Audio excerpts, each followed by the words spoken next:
thing that they're missing out here, that we're all trying to be the idealized version of ourselves in response to our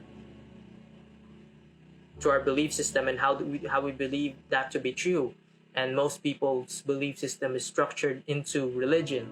And even if you're not a religious man, if you're a very pragmatic man, you're still bounded by the laws.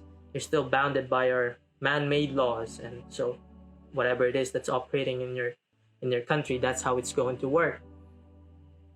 And so these different laws, most of them are just bounded in our Judeo-Christian belief.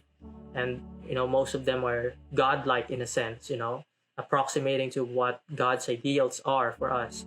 And so in a way, even though you're a pragmatic man, you're still bounded by the laws of God in some sense, because they're very much related. If not, the reason why they're related is because most of these laws are just derived from the things that we have actually put up as norms, or actually we have put as ideals, or we have put up as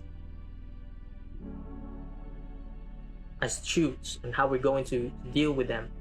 And so back not too long ago, there's been a group of people that settled on these things and have actually made the consensus that, okay, this is actually how we're going to orient our society. You cannot kill, right? You cannot steal, right? You cannot cheat, and all of these things, and how it operates. And maybe if you can, if you do something that's going to hurt someone, and maybe that's a bad thing to do.